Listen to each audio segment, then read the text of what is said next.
I came in the next week to debrief with all the leadership team there. What do we want to take away from CG? What do we want to implement? That kind of stuff. And they decided that it's better for them to either have me sell them the company or they were all leaving. I didn't want to be back in the business. And they knew that. That was the dirty part. I think that really rubbed me the wrong way at the time. Is like they knew Carrie and I were getting ready to leave for Florida again. I left, I said, I got to get back to you. Tell Carrie what's going on and all this stuff. And I called her and she was not a happy mama. She's like, you turn that car back around, you go let them go. Welcome and thank you for joining us for today's episode of Disruptors, where millionaires are made. Today we got my good friend Corey Reyment with Wisconsin Discount Properties, and Corey flew in from Fish Creek, Wisconsin, to talk about how they generated over $3 million in fees last year in a tiny market. Now, guys, I'm on a mission to create 100 millionaires. The information on this show alone is enough to help you become a millionaire in the next 5 to 7 years. If you'll take consistent action, you will become one. And before we jump in, if you're here to learn how real entrepreneurs are building real empires, hit that subscribe button, because every week we drop lessons that can create your first or next million. And guys, this show is brought to you by Objection Proof AI. If you guys are looking to build a self-managing sales team that does not require you, definitely check out Objection Proof AI. Ready? Let's roll, baby. All right. Let's so this do is it. a long time coming. It has been a long time, man. I think I've been trying to get you on this thing forever, and you just keep ignoring me. I don't know about that. Come on now. I have emails to prove this is not the case. It's not the case. So we just came back from CG last Wednesday, Collective Genius, for those that you guys don't know from. And that's how we connected. Mm-hmm. But obviously your story goes way, way back further. So let's talk about what was your life like before you got into real estate? Ooh, that's a good one, man. I'm trying to think back now. It's been about 7 or 8 years, so it's kind of hard to think back. But man, it was a grind. Like I remember so much anxiety, I feel like, every month. Mm-hmm. I was making good money. I was in sales. I was the top sales guy, every company I was in. So I was, 6 figures, butting up against 200,000, which in Green Bay, Wisconsin at the time, you can buy a lot for 200 grand a year. But I'd still look at it and I'm like, man, it still feels like I can't get ahead. Mm-hmm. Right. And for me, going way back in my past, money for me was a fear operation. We grew up without a lot of money. Only thing my parents ever fought about that I remember was money. Mm-hmm. So for me, I was always like, I'm going to make a lot of money, get older, and I'm never going to have this problem with my family. Well, that's great. It served me well from a motivation standpoint, but from a mental health standpoint, probably not the best, right? And I think probably a lot of us in this industry have a similar... Probably like 98% of us. Yeah, motivation factor, right? Yeah. We create these false things like, we're going to live under a bridge, kids aren't going to starve. So I remember that. And so I was always trying to do something on the side. And so work-life balance, none, right? And started having kids. And so my daughter, I remember when she was 3 years old, my job at the time was selling recruiting packages. So it's kind of like eHarmony or Match.com, but for student athletes and college coaches. Okay. And so I would call these families when they're home from school or practice or whatever. And so I would call from the East Coast all the way out to Hawaii. So my calls would start sometimes at 3, sometimes at 4 in the afternoon, but I would have to prep in the morning and get ready for all these meetings and reach out to the families, make sure they did their homework, so that I pre-sell before we got on there. And I remember my daughter was getting into dance recital and something like that. And I had to ask off to go to her dance thing. This is stupid. I can't do this for the rest of my life. I got to get out of this. Mm-hmm. But it was causing me a lot of stress. When the kids were really little, it wasn't the biggest thing. It was like, they need mom more than me. As they start getting older, I was like, I need to figure out a way to get it. So it was a stressful time, man. I mean, it forced me to get into real estate. It forced me to ask the questions of how do I get out of this? What are the mechanisms I can use? So we tried network marketing for 5 years. Carrie and I, we did well with it, respectively. Most people. What were you selling? Fitness products or supplements. Okay, so it wasn't like It Works? No, it was Isogenics, which is actually based, I think, down here. It's huge here. Yeah. It's right off the freeway. It's a massive building. Yeah. I still use some of the products. I still enjoy the products. Okay. Great products. Taught me a lot. Got me reading books, which I had never done. One of the best things about MLMs is they make you do a lot of personal development. You have to do a lot of personal development. Yeah. Went out to a conference that they were kind of pushing. I don't think they were involved in it, but Jack Canfield was speaking and John Maxwell and Robin Sharma and a bunch of these guys, these thought leader guys. Mm-hmm. Yeah. Learned rejection really well, even though I had done sales. Mm-hmm. It's a different level of rejection. Embracing rejection. Yeah. When you're going after your friends and family all the time. Yeah. I remember sitting in an MLM. So, I started real estate as a realtor in 2007. And it was not a good time to be a realtor, No, right? maybe the worst of all time. Maybe the worst. Yeah. And I remember like my broker, this is my broker, my designated broker, Okay. who I trust implicitly, Right. because he's my broker. He's supposed to have my best interest at heart. Yeah. He's like, hey, Steve, we're doing this dinner thing tonight. You should check it out. We think it's going to be bigger than Google. Okay. Oh, Right. I don't know what this is, but I'll check it out. Can't miss that. Yeah. It sounds like important. And Yeah. again, my broker. Right. Right. Right. And I show up and I was like, are you kidding me? It's a freaking MLM. Right. You're like, dang it. I got Yeah. roped in. Then how do you leave politely? It's your broker. Yeah. Well, Yeah. so, and it was, for you guys wondering, it was World Ventures, right? Which What was it? Was it travel? that's a travel one. Travel one. Yeah. Like it all makes sense. In the presentation, it all makes sense. Yeah. Right. But I was like, I'm out of here. Like I'm not signing up for some stupid thing. Yeah. So definitely, disenfranchising, or was it disheartening? Yeah. Or I was like, okay, like why did my broker try to rope me into this deal? Yeah.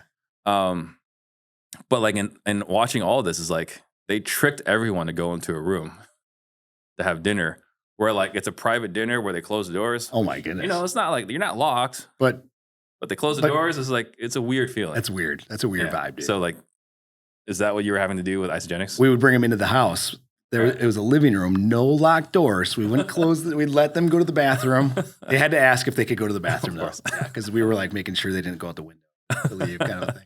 No, I do. I look back at all of my social media. When you have the memories Mhm. come up, I'm like, I wish there was a way, like history of social media. It's undo. Very embarrassing. Yeah. But Okay, but it learned a prepped lot. you to embrace rejection. So then, what was it then that like made you take the leap into real estate? Well, it was that, like, I was getting burned out from it, and Carrie was burned out. My wife. We had to ask for Carrie. time off from like MLM. No. Okay. That was just like side. So I also I was doing personal training too. So I started my own little gym out of this guy's back of his. So nonstop hustling. Yeah, nonstop hustling, right? World's gonna cave in. I got to have enough money, right? Right. So I'm making money any way I could, and so the nutrition products fit in really nicely for that purpose. But Mhm. then it started to tried it now, more people, and but we were getting like the residual checks from it. I still was getting paid up until like last year. Yeah. So it's not like they're scams. They're just better ways like real estate, Mhm. while getting residual checks. But I started thinking about that. I said, how do I get this money that keeps coming in every month without having to like chase friends and family down? And then like everybody, I read Rich Dad Poor Dad. Answer, Mhm. Carrie to read Rich Dad. He was interested in it because I had all these crazy ideas all the time. I'm always trying to start some business or do something, right? Constant hustle mode. Yes. Yeah. And when she was like, this makes a lot of sense. We should totally do this. I was like, Mm. let's go. And then we just started going to REIA groups and meetups and trying to get around people that were doing it in our market, and, Mhm. and paid a local mentor to get started. And, This might be a really naive question. Yeah. Right. But a smaller market like Green Bay. Yep. Like we all know what the stadium looks like. Yeah. Right. Everyone knows what the stadium looks like. But outside the stadium, like, what is this market size? it's not big. Brent Daniels and I were just before this is Mhm. recording. We were on a little show. He looked it up. It's 107,000 people population. So we can fit almost everybody in the city into the stadium of 80,000 plus. Yeah. So it's definitely small town USA. So what were the RIAs like there? Because I'm in Arizona RIA, right? And I remember like it used to be like these massive events. Yeah. And like, I don't know if we ever had 1,000 people at these events, but we had Oh. several hundreds. Like in their annual deal where like they're filling like it's I can't remember what the State Fair Coliseum is, but like they held events, right? Like huge locations. But this is Phoenix. Yeah. Different World, man. Different Different events in Green Bay. Well, I will say this, not to knock anybody, but the guy that we did the mentorship with, he was like the only show in town. Yeah. So it was like, you didn't have options if you didn't like the guy presenting, like he's the guy. Right? Yeah. And so I would go and I had to take off of work to go to these RIAs, right? Because I was working nights. And I remember the first one, dude, hope he doesn't listen to this, disrespect to him, but he's not a great public speaker. And it was like 3 hours of him talking in front. And it was like Ben Stein, the Clear Eyes guy. Oh man. And you're doing the chicken peck thing, and I was like, I just want to meet people. I just want to network. I want to meet people. Like the information I'm sure he's sharing that I'm not listening to at all right now, I'm sure is great, but I need to like make connections, right? And so there would be literally maybe be 12 people at these, and it was the same 12 people. 12 people, and he's speaking for 3 hours? 3 hours, bro. Okay. 3 hours. Like our attention spans are like way shorter now, but I mean, even back then, that's still an incredibly long time to be up in front speaking. Yeah. And it was every 2 weeks. What are you speaking about for 6 hours every 2 weeks? Like, it was just not good. So at some point, when we started getting going, Carrie and I were like, nobody else is going to create the other option. So let's create a different option. And so all I did was I put a Facebook post out because I'm like, I have a hunch a lot of people want networking like me. So we went ahead, put a Facebook event up and invited people to come to some bar downtown Green Bay. No agenda, no sponsors, no nothing. Just show up and let's get to know each other and we'll talk real estate. Yeah. And we had like 45 people show up, which it's already bigger than the REIA. Oh, way bigger than the REIA. So I was like, okay, there's something here. And so we ended up eventually, there's another branch of REIAs that were in a smaller town, Appleton, which is a little bit further south. And they were already running these REIAs with more people showing up at their stuff, but they were still up there, sponsors and like promoting all this stuff. And I was like, I just want to like maybe give people 45 minutes of something and then let them get to know each other. Right. That's it. And so we started a branch of theirs, but we said only ours. It's going to be the way that we want to run it. You guys don't get to tell us who's coming in or how to run it. We'll get the speakers and then we'll just show up every once a month and we'll do this thing. In the first one, I think we had like 90 people come. I want to say like 2018, maybe. So like in the grand scheme of things, right, you look at the time frame, like this is when I started my podcast. Yeah. Right. So you're able to build all this, but you started in 18 with basically reading the book. I mean, it's the book for real estate. Yeah. Right. But you read it in 2016. I read the book in 2016. The REIA thing we started in 2018. Right. But I mean, like, it's a lot to get done, right? Because you went from like just another guy in the town to like being the guy. Yeah. In the town. Yeah. Okay. So, but you did hire this guy to be your mentor? I did. Okay. Yep. How long did you guys work together in that capacity? Probably about, really it was like the first month is once I had like the documents and I knew like the legality that I needed to do to wholesale a deal legally. Was kind of what I needed him for. And then I think he did give us some lists and stuff like that to start mailing. Yeah, he did. He gave us some lists to start mailing and kind of gave us, the basics to get going. But then after that, I didn't really want to, like it's not that he wasn't available or willing to help. I just didn't really want to go to him too much, right? I mean, we talking about Ben Stein. So yeah. Okay. So then did he help you do your first deal or were you already doing deals before you had your own meetup? They were partly involved in that in the first couple deals. So I think we started mailing in like August of 2016, maybe, and crickets until maybe December. And then we had a seller reach out with a duplex who was thinking of selling, and I was doing it to do the BURR. I wanted 100 rental units as quickly as I could. Cash flow, $200 a month, and then go sit on the beach, and drink Coronas for the rest of my life. At least so I thought. So that was the original goal of why I wanted to start acquiring off-market deals. And then we had a single family at the same time. Like December, we had a lady reach out with a 1-bedroom, 1-bath house, which I'm like, I can't rent that. But I met somebody at one of like weird houses, and there was like a downslope in the back. So I was like, maybe somebody could like dig a basement under here and put because it's in a really good area. Maybe they could put a basement in here and add 2 bedrooms. Crazy idea. Yeah. So I brought the lady through with her contractor, and she called me like, I don't know, 2 weeks later after she got all the numbers back. And she's like, yeah, Corey, we'll take it. What did you want for it? And I was like, Carrie's driving next to me. And I look at her. I'm like, she's going to take it. This is crazy. I was like, 55. And we had it under contract for 50. And she's like, yeah, okay, that sounds good. I can close it up in a couple weeks. And I'm like, this is the best business in the world. Right. This is amazing. Right. And so those 2 deals kind of happened almost within like days of each other of closing. Okay. So you got proof of concept. It's real. Yeah. When did you start unwinding everything else you're working on?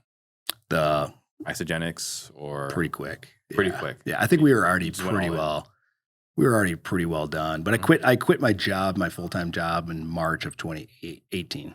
So, it was about a year and a half. So, and I ask this question because there's a lot of people that are listening that, still have like 1 foot in, 1 foot out. What am I going to do? right? And we got our friend Jimmy Vreeland, Yep. who basically his wife Susie was like, "You're quitting," right? Like he's Yeah. like, "I don't want to quit because like I'm the best guy here, Yeah. and I want to get my plaque." Oh yeah. Right? Yeah. She's like, "You're an idiot. We're doing so well over here. Why would you keep your job?" Yeah. And Yeah. other people are like, there's that safety and security component, For sure. right? Like either it's a stable check Yep. or it's health insurance. Right. Yep. Like, what was that decision like for you? Like already having success and then Yeah. like saying, let's just go. Let's That was go all- that was tough. There was a couple local mentors that we connected with, and then we got involved actually in Wholesaling Inc. And had those guys to talk to about a lot of this stuff. And I remember we actually went out to their mastermind. We joined their mastermind, and I quit right before we went to that mastermind. And the discussion was, what if the well dries, right? What if we're broke under the bridge and we never do another deal and yada, yada, yada. And I remember, I don't know if it was those guys or if it was one of the local guys, but they're like, well, Corey, you're the number one sales guy in this company of like 100 and some reps, right? Do you have like bad blood with these guys or anything? And I was like, no, they're great. I love them. It's just the time. I don't want to work there anymore. And yada, yada. And they're like, well, would they take you back if like worst case you ever had to go back? And I was like, yeah, like in a heartbeat. They're like, okay. So like, what are you scared of, dude? Yeah. And I was like, yeah, you're right. All right. Yeah. I'm just going to make the jump. Well, and that's a great point because I haven't really talked about this enough because I went through that same exact journey. Okay. Too. It's like everyone, when I was quitting my job at Intel, like I had a cushy job. Yeah. I was making good money. And it was cushy. Engineer, right? Engineer. Yeah. Right. And everyone was like, you're an idiot. You work this hard and you have like the easiest job. Cause like I was working 25 hours a week. I was going home at lunch to nap. Right. Like it was a great life. And like we have this idea like this is like all or nothing. Right. Like if I quit and it doesn't work out, like it's just doomed. Yeah. But my best friend at the time was like, Steve, like if it doesn't work out, just go crawling back. Right. Yeah. And my boss, even when I quit, he was like, yeah, if it doesn't work out, come back, which I didn't know that's what he would say. Yeah. Yeah. But he said that in the exit interview, like, hey, go do your thing, but if it doesn't work out, we're still here. Yeah. So that talk track that your friends gave you, I think is really important. Yeah. I think people forget that. For sure. There's like, if it doesn't work out, like it's over. Yeah. But I also see the flip side of that, Steve, where people leave too early. Right. Okay. Talk about that. So I see we have some people in our market and people who've worked for us before that they're doing okay now. Like they were in a good spot. I'm thinking of one person in particular was in a good spot financially, didn't have a bunch of debt, had some rentals and some other things that they had acquired, but maybe just jump a little too quick where like now they have to make decisions and they kind of in a way get commission breath with buying deals or trying to do flips or whatever the case is, try to go into real estate full time. Or if now they're not bankable too. This is another thing that they forget. Yeah. Is the minute you lose that W-2, if you don't have a track record of length of doing this or a significant amount of cash saved up, now you go to get that next loan from the bank and they're going to shake their head at you and say no. And then you're crawling back to your employer going, hey, remember that W-2 thing? Like, can we get that back? Because I need to be bankable. So I think it's a factor. People don't talk to the banker first enough. Like when I quit, I had a conversation with all my bankers. And I said, hey, if I leave my W-2, are we still good? Are we still cool? And, I had done enough deals and had enough in the pipe ready to close that they were like, yeah, man, you're good. We're good with you. Yes, it's nice to have, but it was like a year and a half now that we'd been doing business. And so they were all feeling pretty good about it, but would not have wanted to have that. That's awesome that you had the foresight to do that. Because I didn't. Did you run into this issue? 100%. Oh, no. Yeah, like you're not bankable. I was like, what if I'm not bankable? I got this amazing credit score. Like I've never had a late payment in my life. Yeah. Right? Like everything is good. Great income to debt, or not great income to debt ratios anymore. Yeah. But, like almost no debt. Yeah. The only debt I had was my mortgage. Like everything else is paid off. Yeah. So no consumer debt. Yeah. No consumer debt. And they're like, we just don't believe that you're going to make it. Like not you personally, but just like, the data shows. Yeah, statistically, this is not good for us. Yeah. Right. It's like, well, that sucks. Like, I wish someone would have told me that beforehand. Right. Yeah. What did you end up doing then? So did you just have to go full-time realtor at that point and just I just make it maxed work? out my credit cards, maxed out my line of credit because I already had those beforehand. Right. I had like $30K limit beforehand for no reason, just because like they call you like, hey, would you like to send your credit? Like, sure. Yeah. Why not? Yeah. Right. Like, you don't know what you're gonna do with it, but sure, whatever. And then I had my home equity line of credit from when I bought my house. I bought, if you remember back in the day, you had 80, 15, 5 mortgages. Oh, right. So 80% Yeah. was the first mortgage, 15% was your second mortgage, and you put 5% down. Yeah. And so I had that 15% as my home equity line of credit, which I paid a lot of it down. Okay. Over the course of like a year and a half. Yeah. But I paid a good chunk of it down. I was like, well, Bring her back to the brim. exactly. Wow. Yeah. Yeah. That's crazy, man. Okay. So then it sounds like then it was pretty smooth sailing. Like you're doing deals, knocking out of the park. I'm not hearing a lot of adversity along the way. Yeah. Was there adversity along the way? There's always adversity, man. I forget about a lot of the adversity at the time, but I mean, it's then I traded one job for another job, basically. So I got rid of this W-2 job, but now like I am my own boss, and now the pressure is 100% on me. So before it's on me, but pretty consistent income coming in monthly, even though it's sales, it was pretty predictable for the most part. Yeah. And now it's like, okay, I got to make this thing work now. And so now it's like, okay, how the heck was I doing this before with just like 4-hour windows? Because now I feel like I'm working 16 hours a day. So now it became a relationship struggle for Carrie and I. She was handling, and Carrie's my wife for those people that don't know, she was handling a lot of like the behind the scenes, the KPIs, doing the marketing, getting the things out and all that stuff. And I was handling obviously the sales side and acquisitions and all that kind of thing. But it's like, that always takes precedent over the family. That's what our balance was, Right. There was no work-life balance. It was work, family, whenever I get to it, and so it started to create some friction in our relationship. What are some examples of like things that, you did egregiously wrong? Like feel comfortable talking about? Oh, I can talk about anything. One in particular, I'll never forget this. It was just her and I still in the business. I think we had hired maybe somebody just like piecemeal to like handwrite letters for us. The little stay-at-home mom or something, I think, was doing this for us. But outside of that, it was just her and I, only employees. And I remember one time she was like drawing this big funnel chart on tagboard of like our lead volume. This is before obviously you had all these cool dashboards and all this other stuff, right? Plecto didn't exist. We were using a CRM nobody's ever heard of called Insightly. This is what it was. I don't even know if we were using that at this time. Might have just been on little, handwritten sheets or something. But I think we were using a phone system so we could track the phone numbers and at least figure that piece out. And she was drawing it, and I don't know what it was. Like, I was getting stressed out about something, and she was stressed. And she said something about. I was like, "What are you doing with that stuff over there? Like, we just need to get more leads. Don't worry about it." And she's like, "Hey, idiot! Like, if we don't know where the leads are coming from, how are we supposed to get more leads? Like, we don't know what lead source is generating the leads if we don't track it." Pretty good argument. Figure it out. And I was like, "Oh, right." And I remember I said, I feel like, that was my line to her, is like, I feel like we just need to get more deals. I just need to get on the phone more. I got to talk to more people. That's all we need to do. And we'll get to our goal or whatever.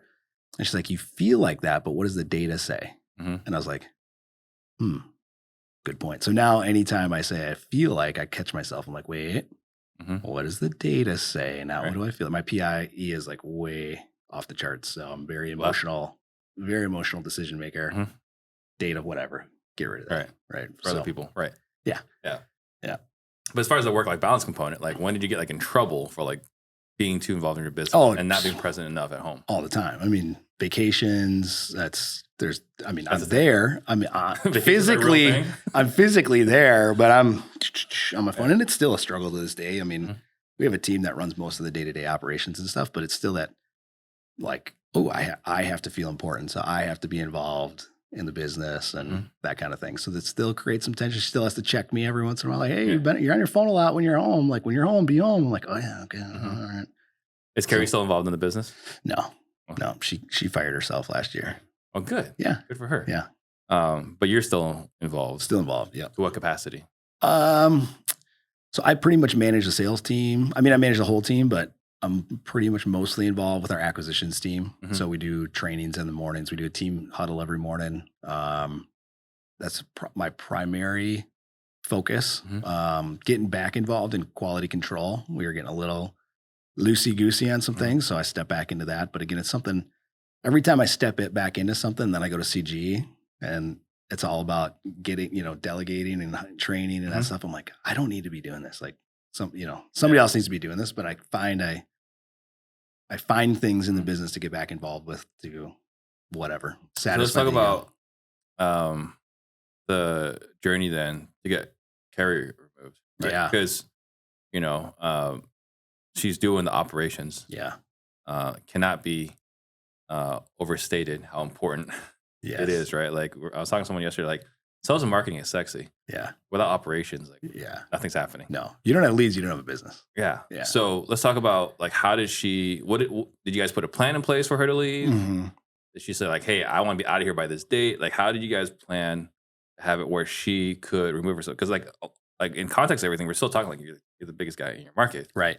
Like, how did you get to a position where she could exit? Yeah. It was because of having babies. Mhm. So I got her pregnant again, and and she was looking at the timeline, going, "Well, I'm going to be out for a little bit, Mhm. and we need leads. So if we don't have leads coming in, Mhm.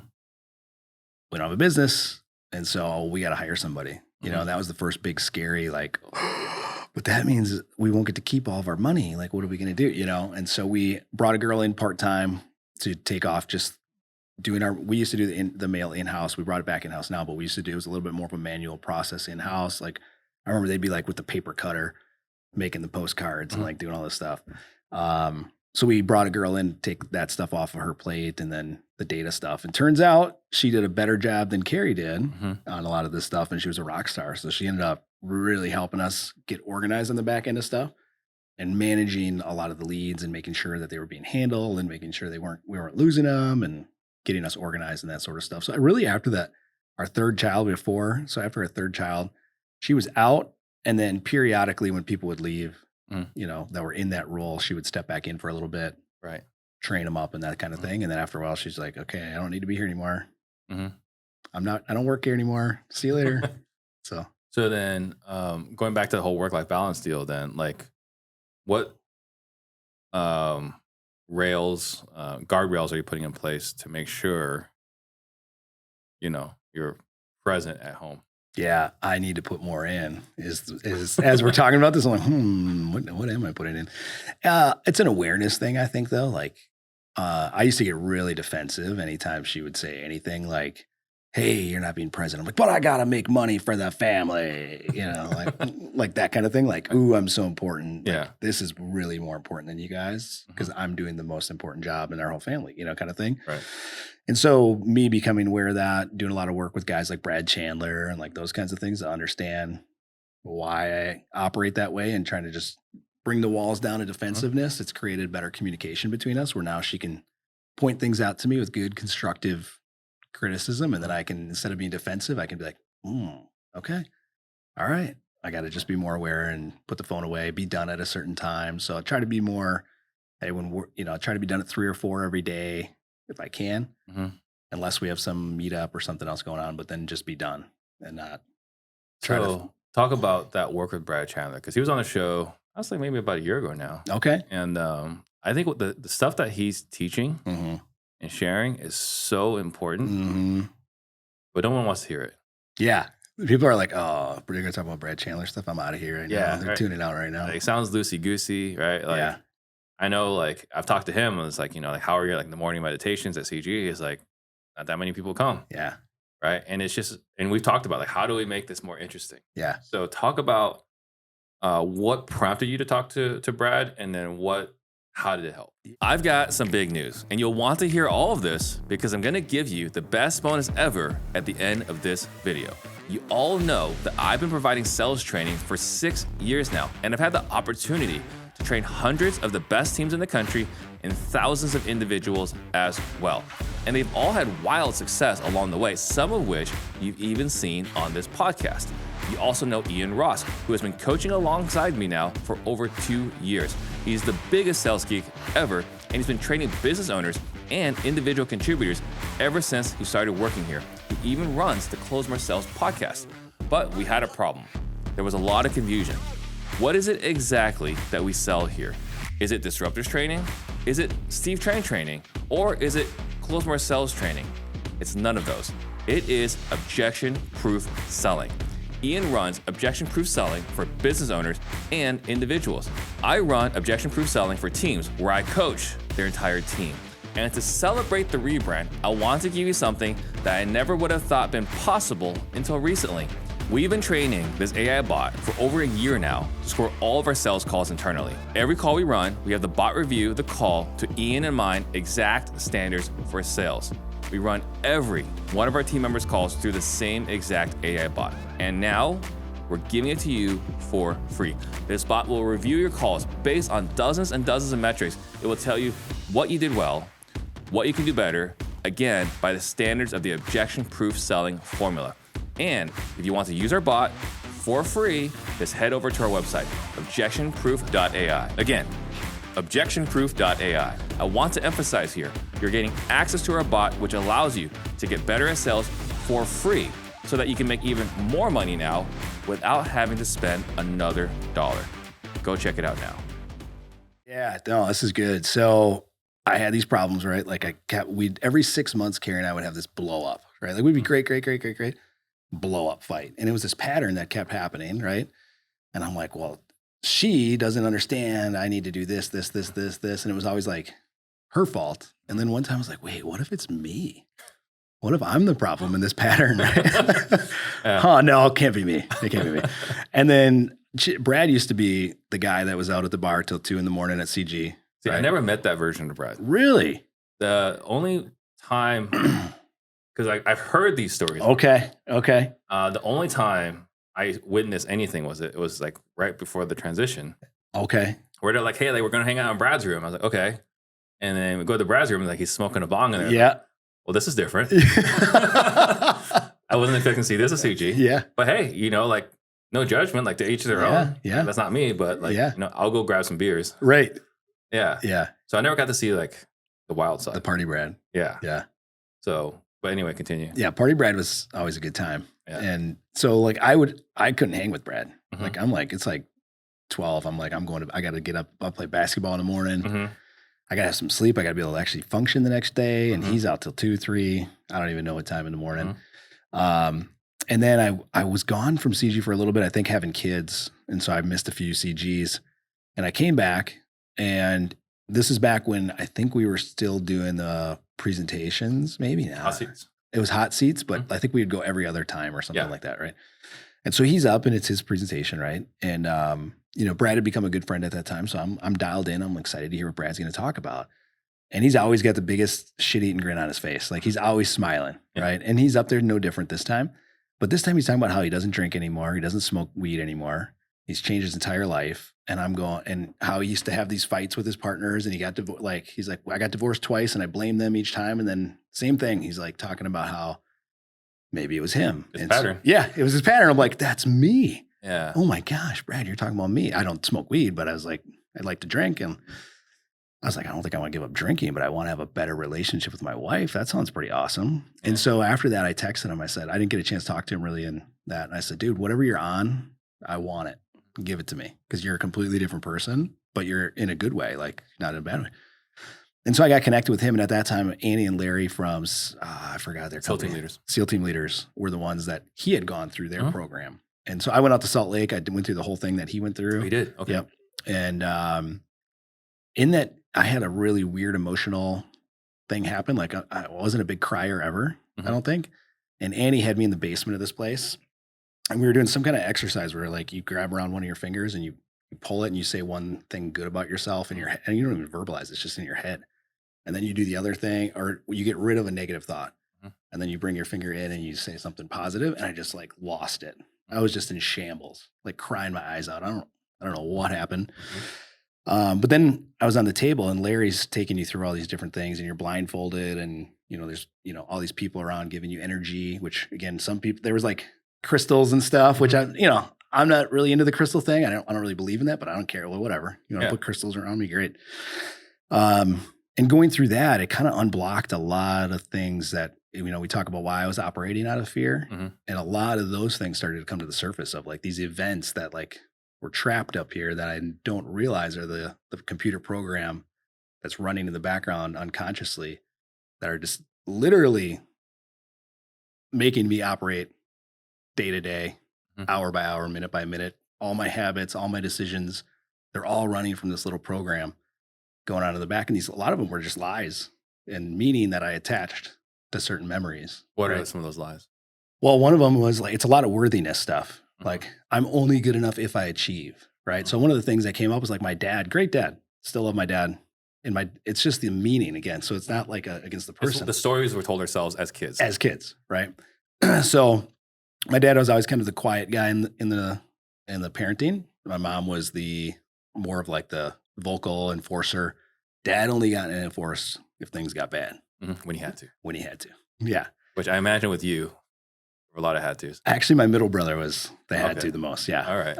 I had a couple, but mostly middle brother was the problem child. And so I remember though, it's not like he was very vocal about giving love or praise, right?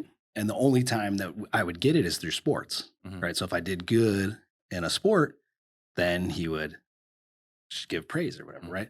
Achievement. So I tied that to like, oh, if I achieve, then I'll get praise, right? Then I'll get love. Then I'm worthy enough. Then I'm good enough, right? And so that drives a lot of this behavior as a 30-some-year-old at the time. Now I'm 40, is still have to keep being aware of it and work through it. That like, I don't have to achieve to be good enough. Well, that's why you're always the top sales guy. Got to get the plaques. Got to get that recognition, man. Yeah. Got to be the top. Got to get told, attaboy. Good job. Yeah. So what did Brad help you accomplish afterwards? Like what transformations did you see? Yeah, I think curiosity is the big word that comes to my mind, is like, if I get anger or defensiveness, or I'm feeling triggered, if you will, it's kind of the new catchword, right? Get triggered. It's like stopping and being curious of like, why is that upsetting me? And then what's the lie that I'm telling myself right now that's causing that? Where did that come from? And then, is it true? No, it's not true. Am I good enough? Yes. Okay. What am I grateful for in this moment? And then going to gratitude.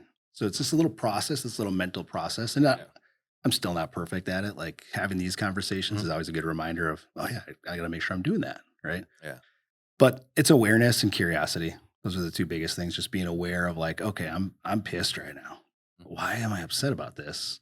Oh, it's because I'm actually sad about, that I'm not good enough. Otherwise this wouldn't have happened, right? In business, right? Yeah. I get angry sometimes if something doesn't go right, right? And I'm like, oh, you guys should have did this. But then when I really think about it, I'm like, why am I angry about that? It's because really at the end of the day, I feel like I didn't do a good enough job training the team, which if I'm not good enough to be a leader, who am I to be running a company, right? Right. Oh, I am good enough. I am worthy enough, right? I am worthy of love, right? Those kinds of things. And then coming back to gratitude in that moment. Yeah. And so we're talking about, like Corey a year and a half ago was not saying any of these things. No. Corey a year and a half ago might be pissed off by a lot of different things. Yeah. Yeah. And so going back to, the blowout fights, if you feel comfortable talking about it, like what are some blowout fights that you were having before? Like you see, like, we're not saying like they'll never happen again. Yeah. But like definitely a lot more preventable. Yeah. I think one of the biggest ones again is this work-life thing, right? Like it's this, I would just be rigid and defensive. Like I'm the breadwinner. I have to work. Like I can't, like, yeah, what you do is important, but really I'm the most important as well. I'm the MVP. Yeah. I'm kind of the MVP over here, Look after the franchise. Yeah. Come on. I make the money, right? And I never would position it. I would never say anything like that to her ever, but in my behaviors and how defensive I would get, that's the message I'm sending to Feelings. her. Yeah. Come across that way. 100%.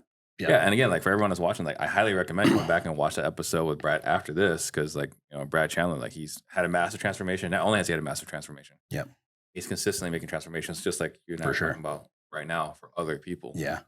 And then I just got to hit this thing real quick because you're talking about, playing basketball in the mornings. Yeah. You set ridiculous screens. I don't know what it is because you're not a big guy. Yeah. But when we're playing basketball, you're a pain in the ass to get around. So just have to throw that out there. Yeah. Like, you guys can tell by this banter, like we've known each other for a while. Yeah. But yeah, we played some hoops. It was always a pain in the ass when Corey's on the other team. Dude, I can't shoot to save my ass, so I got to make up for it. I got to get that recognition, Steve, as being a good screener, defender, hustler, right? That's what I do. Irritant, I think, is the word you're looking for. Irritants. The only one that's a bigger irritant is Ren. Yeah, he hasn't played in a while, though. Hasn't he? I haven't seen him out there in a while. Yeah. So, okay, so we're talking about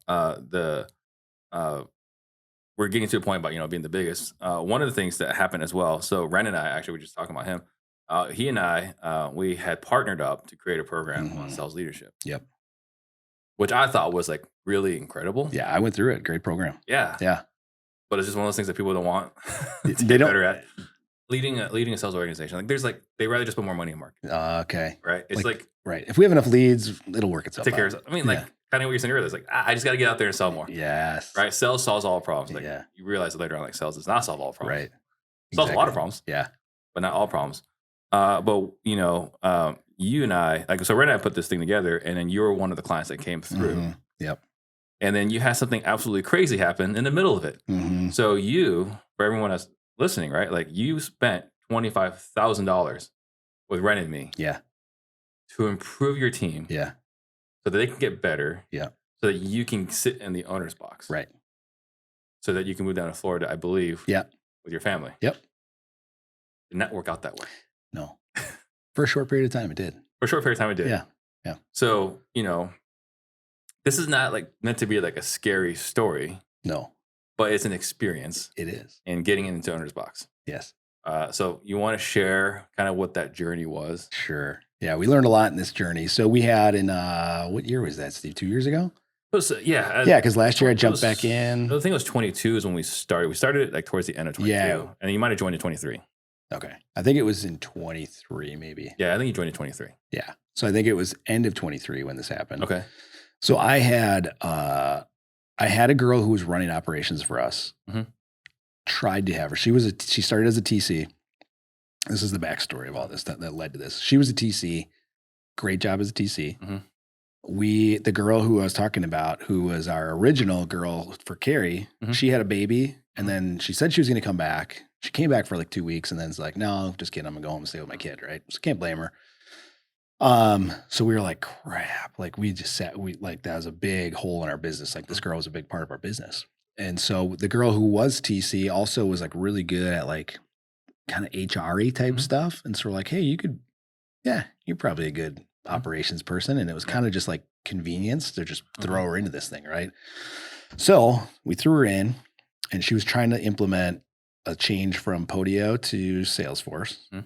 No technical background whatsoever. We're like, sure, figure it out. Like you can handle it. Yeah. Marketing, no marketing background, no experience in marketing. But we're like, Jess used to do it. She's probably got SOPs, that kind of thing. Just go do it. A lot of things. So we kind of threw her to the wolves, right? Yeah. And things weren't going well. Yeah. Well, and before we get into all this, I will say, like, I remember seeing her, and I think there's another female there that you brought to CG, right? Yeah, there's a couple of them. I Yeah. brought a crew. And I remember like looking, it's like, man, like Corey's got it good. Yeah. Because he's got these two females who, by all appearances, look to be badasses. Yeah. We got it all figured out. Yeah. Well, these were after. So this first girl named Elizabeth, sweetheart, love her to death. We just threw her in the wrong spot, right? And so it was like February of 2023. I'm in Florida, and I know our business is like imploding, right? I'm like, this is not going good, right? Like the marketing is not getting done the way it should get done. The Salesforce thing is a mess, right? This is a disaster. And I'm like, I need somebody who can lead this freaking company when I'm there. So I had a girl in dispositions who was doing a good job in dispositions and had more of it seemed like that kind of badass leadership type thing. She could stand up to the act guys a little bit and go back and forth, right? And so I called her and I gave her, I said, hey, what do you think about this? This is what we're experiencing. Would you want to, I don't want to say push this person out, but maybe we just put her in more like HR type of a role. You take over the marketing, all this stuff, and run the company. You're the CEO. What do you think of that? Of course, she loved that idea, right? And then another girl who was TC, she helped us implement the novations process. So we gave her the brewer method. She went through, phenomenal job. She just picked it all up, made SOPs out of it, trained the team on all the documents we needed, all this stuff. And so I'm like, you can be the COO. This would be great. I got a CEO and a COO. And then I just give them titles. Yeah, just give them titles and it'll all work out. You can sit in the owner's box then, right? And then I brought in my old boss at the company that I worked for prior, doing the eharmonymatch.com college student athletes thing. Yeah. And I brought him in to be the director of sales. So I'm like, I got all my bases covered now. Peace. I'm out of here, right? And so I would do a call once a week with Jackie, the person who was the CEO at the time. And we just talk about the state of the business, how we're doing. I'd give her a couple things to work on or do differently or whatever. And they go about their business, right? And this is when interest rates were going up too. And so the market was changing. And so we had to try to figure out pivots, do different things. And it wasn't working out, right? Things just we weren't going back the right direction. In fact, we were going the opposite direction of where we thought to go. And so they were getting paid off of revenue percentage, not profit percentage. And so that was how their pay was structured. So if we did bad, it was okay because like I wasn't paying them as much, but also they weren't making a lot of times the best decisions on the profitability side of things. Right, Like they I make don't care decisions about based off revenue. I could care less about revenue. That's an irrelevant number to me. I care about what's going in the bank account every month, right? Right. And so I had a conversation with her actually at CG. So I used to bring her and several other people to CG to try to better them and help them grow. Yeah, and you generally want to lift everyone else in your organization. Yeah, wanted them to grow. And again, if I'm not going to be if I want to be in the owner's box, I need people who can be elevated and be in that spot. And so we had a discussion about comp. I said, hey, we have to change it to profit based off of profit. I'm not trying to take money out of your pocket. Let's just figure out what did we profit this year? What did you get paid? We'll do a basic math equation and we'll turn it to profit.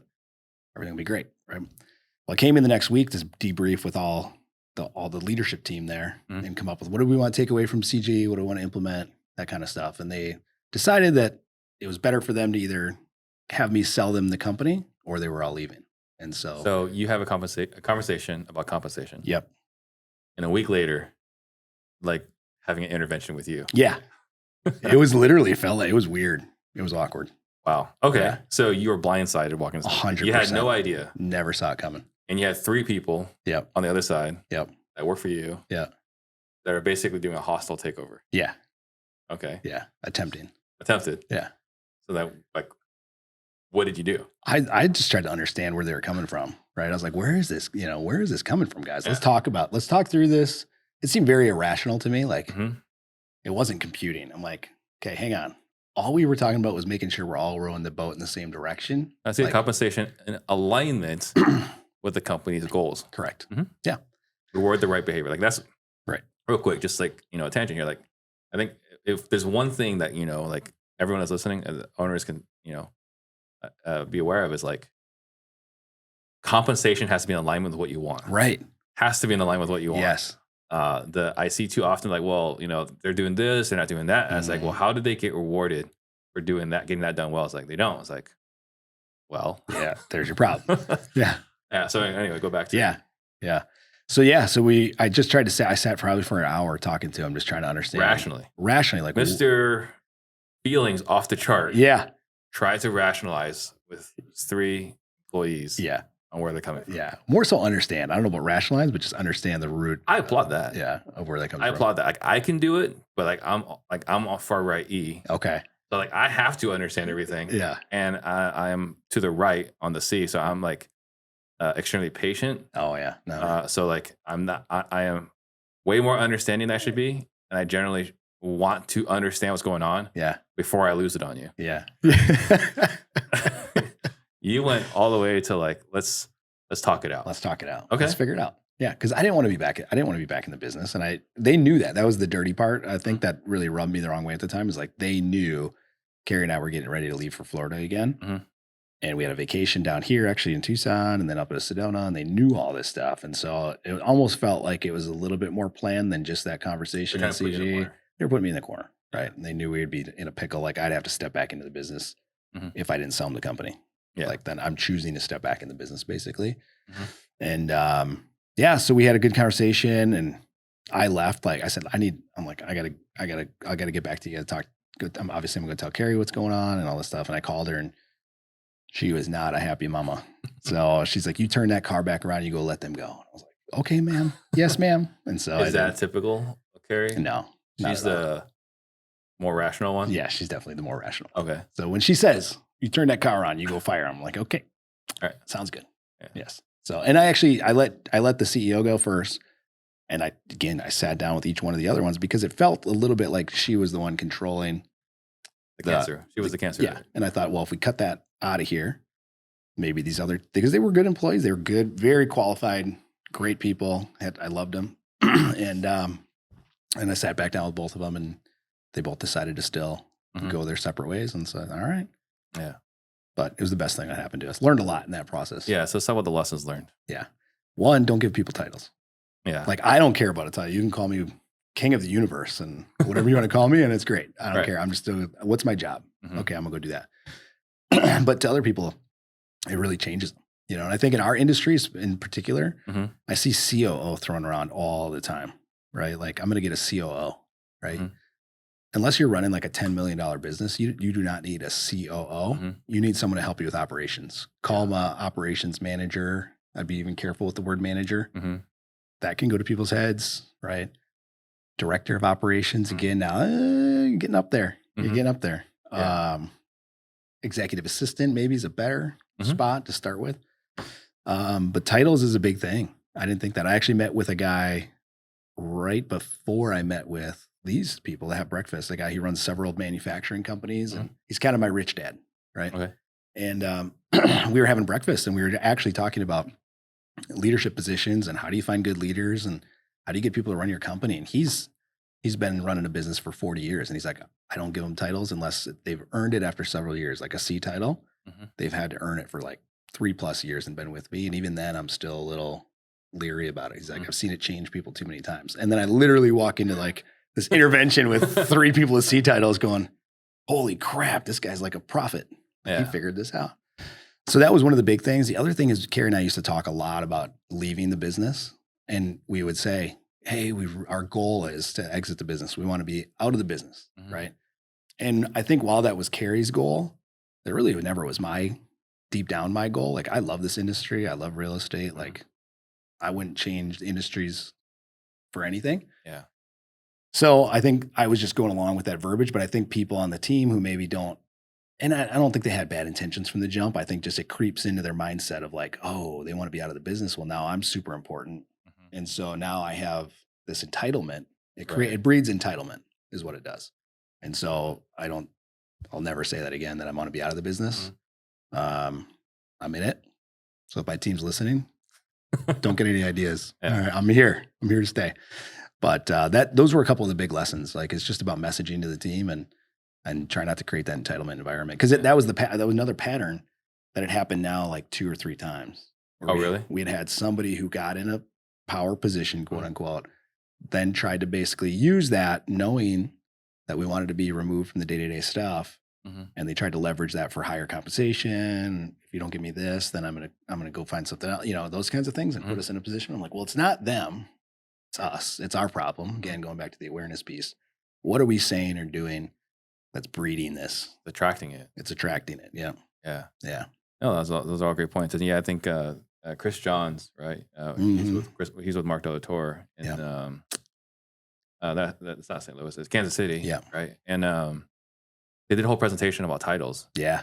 and I remember like going to that presentation. I was like, well, we have a lot of like really fancy titles back at the company. Yeah. Like, Yeah. what am I going to do? Yeah. We've since changed all the titles, Okay.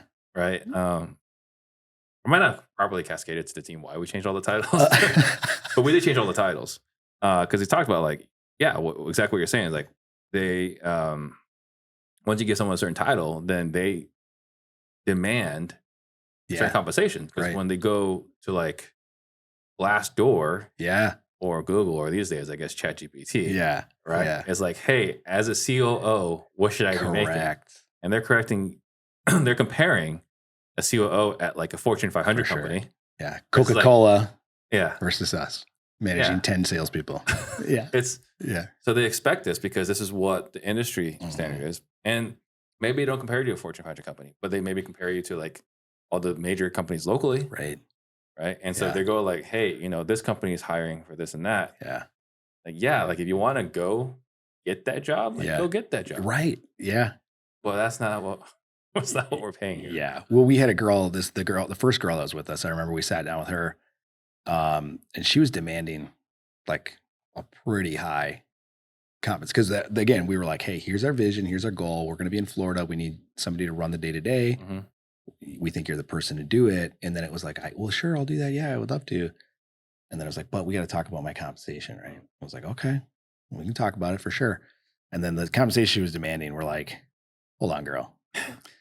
She was like 22 at the time or 23. Mhm. No degree, which again, I don't care if you have a degree or you don't have a degree, but you're comparing when you're looking these things up, you're comparing yourself to people who have 4-year, maybe 6, master's degree level business leadership degrees, MBA, an MBA, track record. They've ran bigger companies before. Like Solve bigger problems. Everything you've learned from us, right? Or we've given you some tool to learn it. Like you didn't come to us already ready to rock and roll. Like we've groomed you to be here. So that was interesting. The other thing, I guess the other lesson I learned from that too, Steve, is I was really quick to just be like, hey, you're a warm body. Yeah, here you go. Right.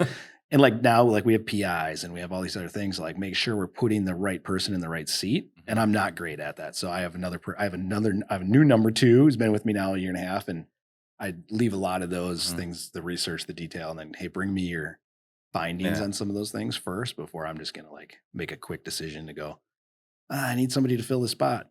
Yeah. Here you go. And I think you had the inside track on Wyatt, right? Yeah. Because I found out he left. And by the time I found he left, I was like, I'm working for Corey. I was like, damn it. Yeah. You know what? Those 3 were the ones that hired him though. Huh? They hired him? Which was good decision. Great. And God's an interesting being, right? He kind of weaved a lot of this stuff together as you look back, right? And you're like, okay, they hire Wyatt. Wyatt comes into the fold, who Wyatt now is my number 2, right? And then like literally a month and a half later, they're trying to do this thing. And I'm like, as I got to work with him, I only worked with him briefly because I wasn't very involved in the day-to-day, but I had known him from CG before. Right. And I knew how he had worked in all these other orgs. I knew he was working for the Salesforce people that we were trying to like, thank you. I think he and I think we'll be able to rock this together. I don't think we need all 3 of you guys, but appreciate you bringing him in.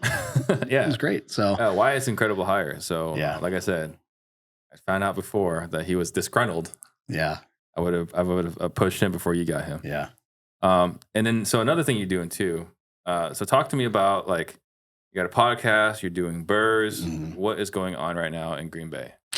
Mostly wholesale stuff. So we started a podcast called the Wisconsin Investor Podcast. Really wanted to bring local investors in or people who could serve the local market.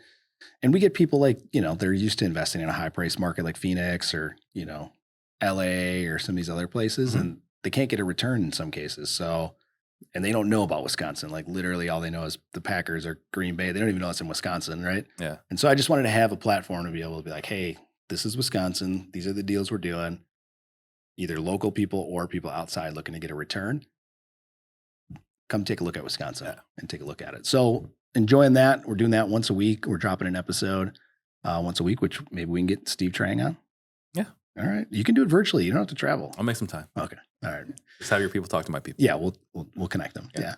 And then still doing BURRs. Yeah. Still love the BURR strategy. Still working in Wisconsin, which I know at CG, a lot of people don't believe it, but you can still do BURRs. So elaborate on that. So I was actually interviewing a candidate yesterday. Okay. And she's like, one of the things that wherever I work, I want to be able to learn from them and how to buy real estate. Okay. I was like, okay, well, you should know, like, A, I don't buy real estate anymore. Like, not against real estate. It's just I'm just not actively doing it. Yeah. And B, we're in Phoenix. Yeah. So like, if you want to buy real estate, you gotta look like Midwest. Like, where do you live right now? It's like Harrisburg, right? Like she's moving here. Okay. She's like, I live in Harrisburg. Like, blah, blah, blah. I figure I was like, oh, so you're right by York. Yeah. Right. So you're right by Brewer. Yeah. Like, you should just buy all the real estate there. Yeah. Right. Like, don't come to Phoenix to buy real estate. No. Right. At least that's my own philosophy. Like everyone, like, play your own game. Right. But I'm not buying here for cash flow. Yes. No. So you're in Green Bay and you can still BURR. You can still BURR. So talk to me why you can still BURR in Green Bay. The prices are you're still able to make some cash flow on these deals. Section 8 is great up by us. I mean, we have some amazing Section 8 programs. Like a 3-bedroom up by us will get you about $1,500 a month. So you can buy these upper lower duplexes, at a lower price than a side-by-side, for example. Fix them up. They're appraising out like crazy right now. Like I'm like the old, like I've been in the game only 7 or 8 years, right? And I'm like the old guy who walked uphill both ways, no shoes, 12 feet of snow. I'm like, I remember back in my day, we could get these things for 50 grand, and now they're appraising at 300 plus for an upper lower duplex. Okay. Right. And so for me, it's still blowing my mind, but they're still cash flowing, not a lot. If you're going to BURR, you don't expect to get, rich on a BURR, but it's a great wealth building strategy and you can still be cash flow positive and have no money into these deals, which is incredible. So are you sourcing your own deals for these BURRs or are you getting them from other people? Sourcing our own, yeah. So either on our list, through our buyers list, or I have to buy from our buyers list too, which is maybe a lesson I learned if I restart this whole company over again. I would totally do it differently. So what would you do differently? I would change up how the commission structure's built and figure out a way to make it. What is it now, and what would you like it to be? So now they get paid. My acquisitions guys get paid a percentage of the net profit or whatever it is on the wholesale fee. So I'd figure out maybe a set standard. Hey, if I'm going to keep one of these, it's going to be X or something like that, and do it that way. But I got a little loyalty to these guys. I brought them in on a certain comp plan. So what would you do differently? I would probably put somebody's salary. So actually, I was listening to you and Pace the other day. Phenomenal podcast, by the way. Thank you. If you guys haven't listened to that one, go back and check it out. It's great. And you guys were talking about the book Who Not How. And I've tried to we did multifamily stuff a few years ago before the interest rates skyrocketed. And we did about $2 million in assignment fees just in multifamily stuff. And then the well went dry. Like we could not get, like the sellers were still way up here and the buyers were even lower now. Way lower. Yeah. Way too much. You couldn't get that little delta we needed. And so we scrapped that. But I had a guy, my top act guy, he's really good with any multifamily leads that we get. He's done several of them. He's got the biggest assignment fee, like probably 5 of the top assignment fees in our company. And all of those were multifamily deals. And so I tried to get him to go start sourcing these, but they're few and far between. I mean, you get 1 or 2 a month, you're doing pretty good, right? So it's hard to pull him off of his bread and butter, the thing that brings in the cash for him, to try to go chase the elephant, right? And so listening to you guys, a who not how problem, I'm like, why don't I just hire because then I'm like, well, I'll be the multifamily guy. Like, let me delegate all this other stuff off of my plate. Right. And that was like 3 weeks ago that I made that decision, and I've made 0 calls. So like, I need a who. I need a who. You do. And I'm like, why don't I just pay this guy or gal a nice salary, and then figure out again what's the behavior I want. So I want BURR deals. I want to figure out a compensation structure that makes sense for them to win when we get a good BURR deal. Right. And then anything we don't want, we can wholesale it. Right. But first goal is to build a portfolio, and I just need a who. Just need a who for it. Starting over with a different asset class. So for BURR to work for you, you're sourcing the deals. Yeah. What percentage of market are you paying? I mean, are you basically paying what an end buyer for you would pay? Like if you were to wholesale it, are you basically paying, the wholesale end buyer price and then doing a BURR? To the company? So I pay basically whatever our commission is. So like if, let's say you're a buyer on our buyers lists and you offer 20,000 over our contract price, right? Yeah. And you're the highest and best, right? Me as the owner, I could look at that and say, well, I'll buy it for 20,100 or whatever, right? And I think that's fair. The buyers, I think, would understand that, right? So then I just figure I have to calculate out what's the commission on that. That's my cost to buy it, right, from the company. And then, the other amount is like air money, right? Right. Not real. It's just, we never realized it. So kind of factor it that way right now if I'm buying and keeping any of them. Sometimes I get them on my own. Like I'll send out some email blasts sometimes to some email lists, and I've done deals with sellers before, and they'll call me up and just say, hey, I got another one. You want to come buy this thing? That kind of deal. Okay. So you have a slight competitive advantage. Yeah. You can pay a little bit less. Yeah. Than your competition. Yeah. Which is nice because you're probably spending a lot of marketing. You're correct. Yeah. Correct. So let's talk about that. So we're talking about doing $3.5 million last year. Yep. In fees. Yep. In a tiny market. Like I'm not like exaggerating here. You said 100,000 people. Yeah. That's just the city. So it is bigger. It's probably 500,000 with the whole geographical area that. Okay. So 500,000 population. Yeah. But it's still a lot. Yeah. Right. Like there are guys in Phoenix not making that much. Right. We're a lot larger. Yeah. I think we're 10x larger. Yeah. Yeah. So how did you get to this point where you were just a guy at REI to now you got a company where like, I imagine you're the gorilla in the space now, or Hulk in the pond. Yeah. Yeah. Right. Yeah. So what did you do to set yourself apart that you were able to grow where you are today?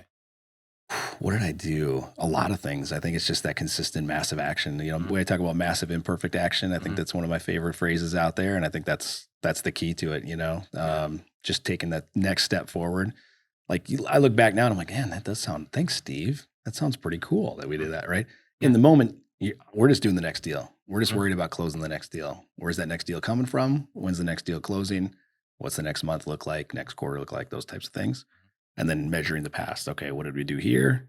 what could we have done better? What can we do going forward to change, or what are the trends we're seeing that can change?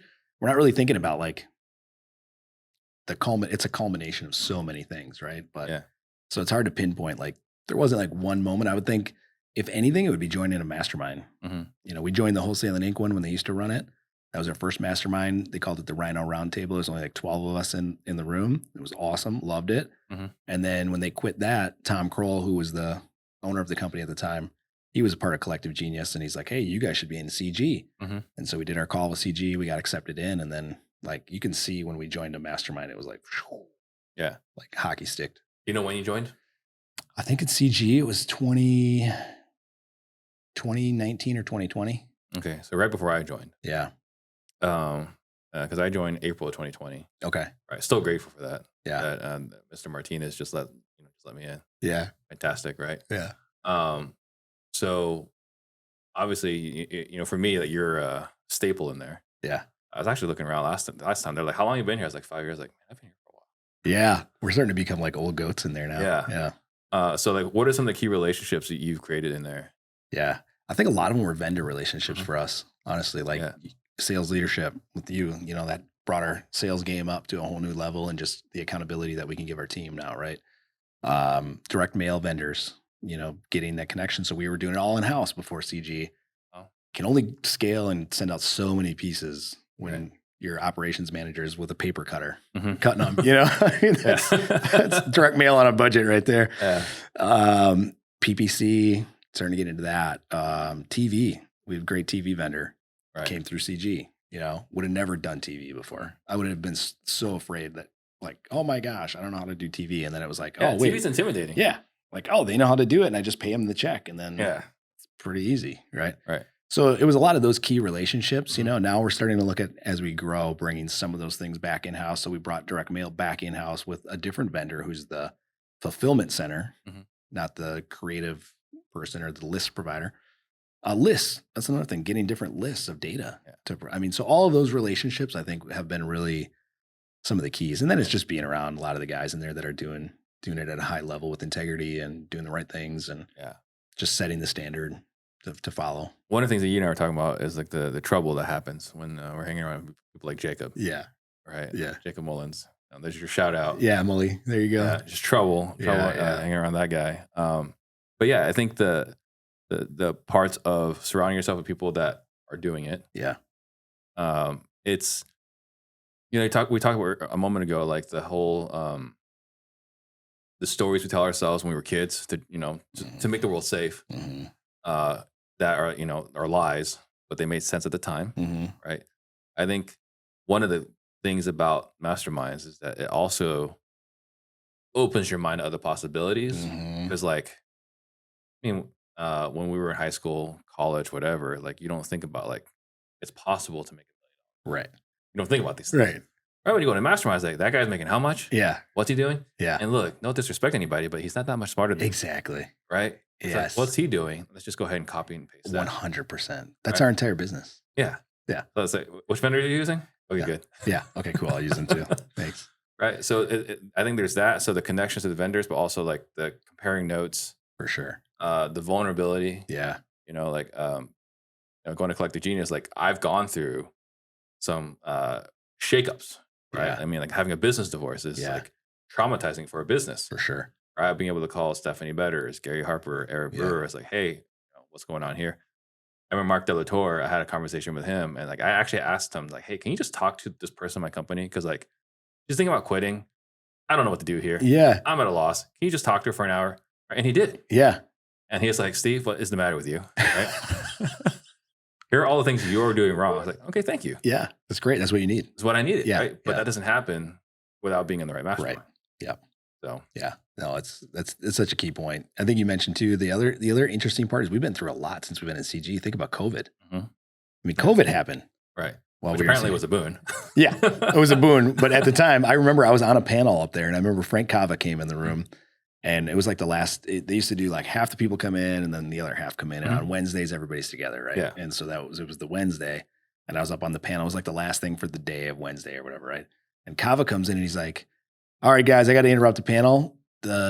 NCAA just canceled the March Madness, or it was NBA canceled their Yeah, season. NBA just canceled the season. Yeah, I remember something with basketball got Mhm. canceled. And I remember everybody kind of looked, because when we all came in the room, we were like, we were like hugging and we're like, oh, COVID, and we're like, doing the handshakes and stuff. And at that time, it was still like, oh, I don't know how serious this is. And then when they canceled the season, everybody was like, holy crap, this just got really real. Yeah. I remember like the look on a lot of people's faces, like, whoa, this is getting really serious, really fast. Okay. I don't know if people had to they were trying to change flights. I mean, it got really crazy, but being able to be around 200 other people who are high performers and figure out what are you doing that's working during this time. I remember we had these all hands on deck calls, and it was like, what are you guys doing? What's happening in your market? What's working? What's not working? And it was just great to have that community, be able to navigate like hopefully a once in a lifetime event, right? And get through it together. I mean, parts of me hopes we have another one. Yeah, well, yeah. Let's get those values up double again. All right, let's get that stimmy money out That's there. right. It's coming. So let's talk about your business today, right? So talking about how you're at $3.5 million right now in revenue last year. Yep. So what does your business look like right now in your organization as far as operations goes? My name is Lance McCann. I've recently switched sessions with Ian Ross. Those conversations with Ian has made me $50,000 in the past 2 deals that I've had. I was able to go back and renegotiate the original purchase price on one deal, and I saved $40,000. And I got another $10,000 off my other deals. Call Ian, give him a chance. You won't regret it. If you like what you just heard and would like similar types of success, text CLOSE to 33777, and we'll see if you qualify to join Objection-Proof Selling. We're taking good sales reps and we're making them objection-proof. Yeah. So Wyatt is my number 2 guy. I'm not going to call him a COO. I'm not going to call him operations manager. It's my number 2 guy. So he handles a lot of the meeting with the vendors, running the KPIs, making sure we're hitting our targets, all those kinds of things. And then he also runs a lot of the day-to-day daily huddles and those kinds of things. I'm usually on there, so he or I'll run those type of meetings. But he's handling most of all that stuff. And then him and I are meeting once a week for an L10. And then we've got 3 closers. We call them closers, acquisitions managers, whatever you want to call them. Again, another title. We have 1 inside sales or lead manager, 2 dispo. So one guy's really more responsible for new buyers, like cultivating those new buyer relationships. And then the other guy's more in charge of selling the deals every week and, taking that handoff from the first guy with the new relationship. Yeah. 2 TCs, 2 VAs, and executive assistant. And what kind of volume are you pushing through as far as number of transactions a month? Last year we closed 140 for the year. This year we started out really slow. January and February were terrible, but we've picked it up since. I think we had our best month ever in March or April as far as contracts go. I think we did 27 book contracts in the month. Yeah. Wow. Not closed, booked. So some of that'll fall off, but still, yeah, almost one a day. Yeah. It was bananas. Pretty good. It was bananas. Yeah. Yeah. Okay. Reese still with you? He's still with me. Always love coaching that kid. Yeah. Right. He's great. He's got such a good head on his shoulders. He does. He's very coachable. Yeah. He always wants that feedback too. Incredibly coachable. Yeah. Yeah. All right. And then as far as marketing goes, like what is working for you guys today? The big 3 is pretty much all we do. So TV, PPC, direct mail. Yeah. We were texting and cold calling earlier in the year, and we just too many horror stories of lawsuits and on the way now. Well, we just talked to Eric Allen this morning, the TCPA guy on Brent Daniels' show. He had him on there. So it was really interesting to kind of understand. So that's what's he saying? So what he's saying is that is a trial case. It hasn't gone up to appellate court or to the Supreme Court yet. Oh, so he's saying that it might get changed. He said we went from if you get sued, you've got a very small chance of winning to maybe a 50-50 chance now. Okay, so a coin toss. It's a coin toss. Yeah. You're still going to lose either way because you're going to have to get an attorney involved. But it's no longer a clear-cut loss. Correct. Yeah. But it's only what he's saying is if you're in, say, Utah and anywhere, really, you still got to scrub against the do not call list. You still got to just get rid of all those people. Yeah, we didn't do that. Okay. And then there's the litigator scrub. Litigator scrub smart. You definitely want to get the litigator scrub. Although these days, if we're winning lawsuits, then Right. it's not as big a deal. Not a big deal. It's like, bring it on. Let's Yeah. go. You're going to pay my attorney fees plus some damages for all this stuff, right? Because like we never scrubbed against the DNC. Really? Never did. Really? Because who are you going to call? Like, Yeah, it's not going to be many people everyone's left. going to. Yeah. I'm on the DNC list. Yeah. Right? Me too. Yeah. So we never scrubbed against Okay. DNC. The only thing we ever scrubbed against was the litigators. Okay. Which is probably the most important one. Right. The Because they're the ones that are like proven. They're the habitual Yeah. sewers. Yeah. Yeah. Yeah, So we never did that. Yeah. But what's interesting is AI now. Mm-hmm. So where does AI sit? Like they don't have legislation right now on like, hey, can AI cold call or not? He is strongly against it. Yeah. Yeah. Did you share why? Something to do with the definition of your technology. He was talking, he had a lot of information, but it was something about the technology cannot be making the call for you. So they would treat it like a robo dial, which apparently is against the law. Only if you're not in politics. Okay. Right? Yeah. So I don't know if you knew this or not, but like I was so tired of the texting, not in 24, but in 2020. Yeah. Got so many freaking text messages. So I was like, well, this sucks, right? Yeah. But like there's a way around it. The loophole is like run for office. So I bought presidentialcashoffers.com.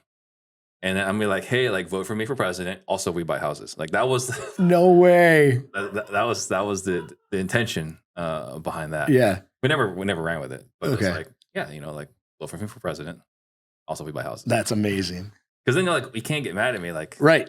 I'm legit. Like, I'm a one day, presidential candidate. I'm a presidential candidate. Yeah. Right. How are you going to Like, sue you me? know who I am. Yeah. Like- Kind of a big deal. So, but we were never Okay. went down that road. But with AI, it's gonna be interesting because like we're building AI agents, right? Like Ian and I, we're building it out. We're gonna be running with it. Yeah. And so this is with no research. Okay. No research. Okay. But I agree with it. It's just using technology component, right? Right. So I look at it just like it would be texting. Yeah. I just need to hit a button, and then AI does the call. Right. Just like I would hit a button. Right. So if you're text. not just setting the AI agent to make 1,000,000 calls for you in Yeah. a day, you have to, and then it's the Like, agent doing it. Someone, that's making like $2 an hour Yeah. in some desert Yeah. just has to keep clicking. Yeah. And There's always a way, man. There's There's always always a a way. way. I think on your guys' podcast, Pace was though talking about some AI cold call. Is it prop AI or something like that? Yeah, we've tested it. Is it any good? No. Okay. Yeah, All we're not right. worried about prop AI. Okay. Yeah. Okay. So I mean that sounds terrible because like, they're way better funded than us, but like we've got ours and we've seen theirs and Yeah.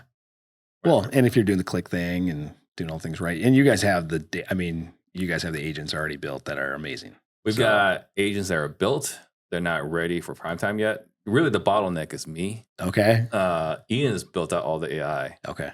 I'm the one that's like been like housing the AI units. Okay. Right. So like it's balls in my court. Okay. Yeah. Yeah. But I mean, as far as the objection proof AI, Oh yeah. you guys that have stuff. those guys are dialed in already. Those As far guys as are dialed the role play stuff. Oh, the right? role play is Yeah. nuts. Yeah. Everybody at CG was just like, this is the best thing ever. Like it's the new toy people like. So. It's a new toy, and I did a demonstration yesterday, or had a conversation with someone yesterday, Kixie, who, someone I've heard of recently. Okay. They're like another phone system. Okay. And it was a really interesting conversation because they're like, hey, like, they're like, well, let's just say, we sign up with you. Yeah. How long is it going to take to get onboarded? I was like, this afternoon.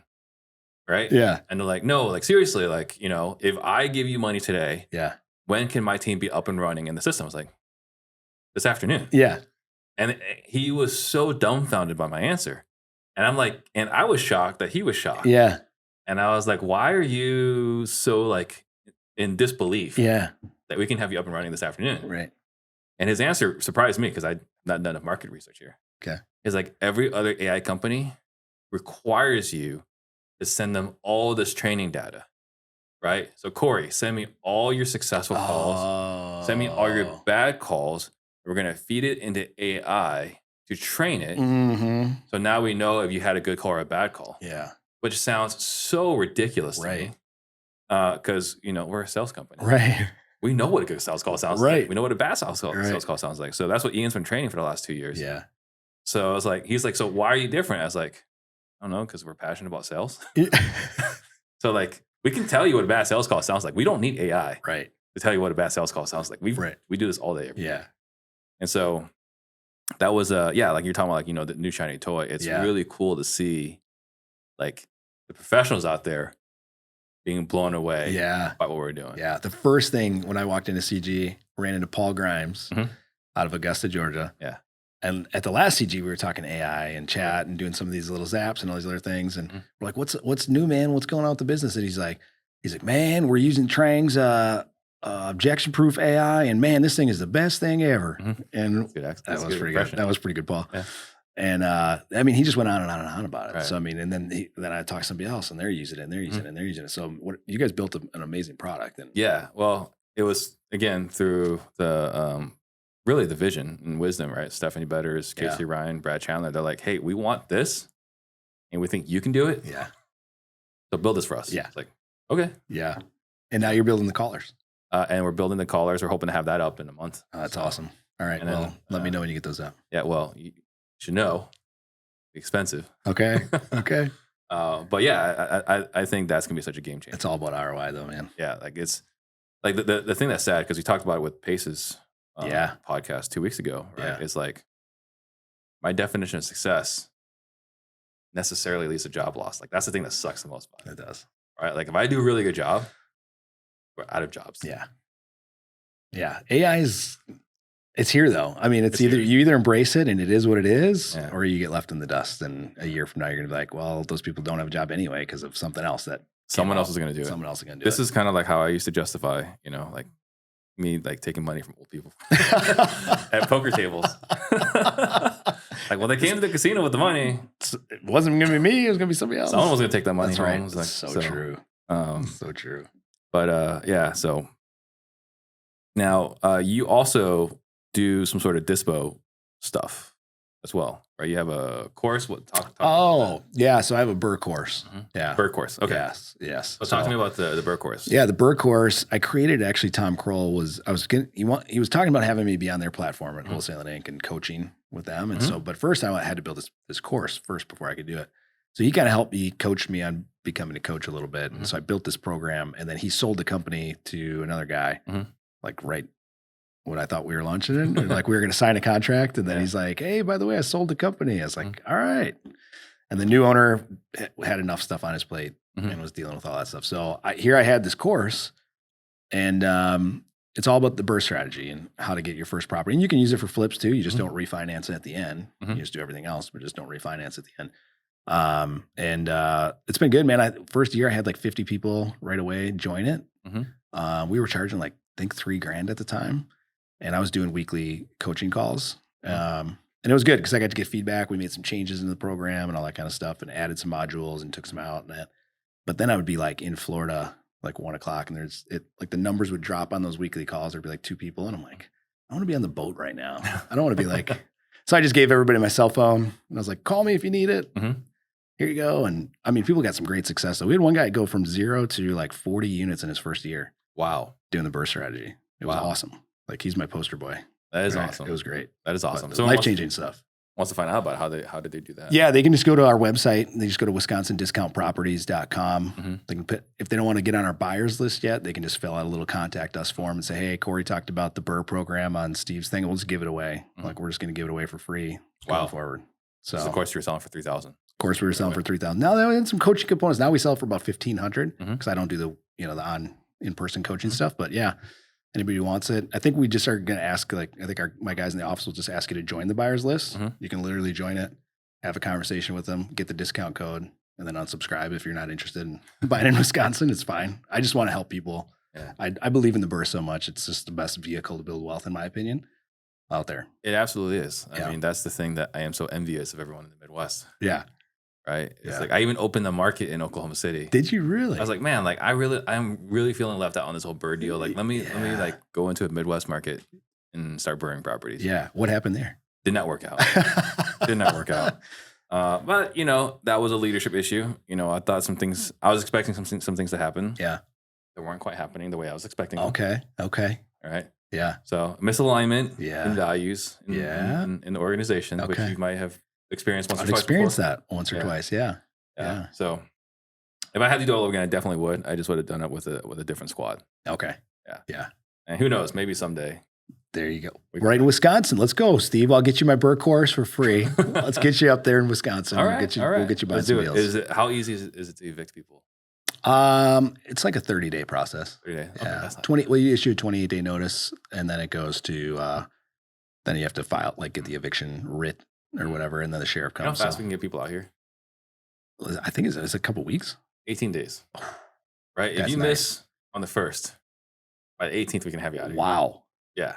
Crazy. that's really crazy. Now, we've gone a little bluer, like some Californians that come here. So it might have gunked up the system a bit. Yeah, But yeah. 18 days is the fastest I've seen, like, That's crazy. not paid to sheriffs taking yourself and putting you in the front yard. That's insane. Yeah. Wow. That's why I like the red states for rental properties. Yeah, we're purple up in Wisconsin, Yeah. so we're somewhere in the middle. I know we're both battleground states now. Yeah.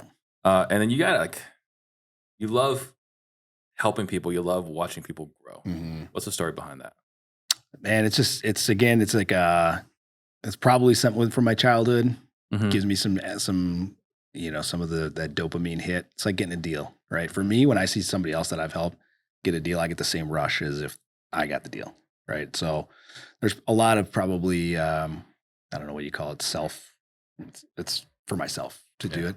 But I love it. And that's why I love coaching people through, our process. So people in our neck of the woods, or people that want to invest up in Wisconsin with us, like, one of the things I love doing is when they come into our ecosystem, they just raise their hand, say, hey, I'm interested in real estate. I'm like, yes, let's get you from not knowing anything to buying your first deal. Let's get you through this little pipeline of things. And so we get them connected to lenders. We get them connected to property managers. We run numbers with them. We have them submit offers. If they're really off on their numbers, we'll sit down and break down the numbers for them. It's all about trying to just get them that first deal. Once you get the first deal, as you know, Steve, it takes a lot of pressure off. Oh, yeah. Right? You're like, oh, this isn't so scary. Mm-hmm. Oh my gosh. And then it's like, you can just see that potential. Like, you and I talk about going into the Mastermind, and it's like, oh my gosh, that guy's making $1 million. Like, how do I do what they do?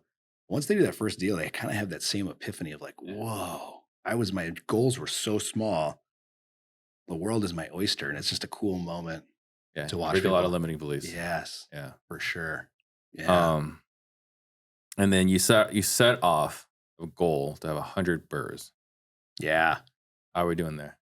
Well, we have about 140 units right now, mix of Airbnb, long-term rentals in there. Yeah.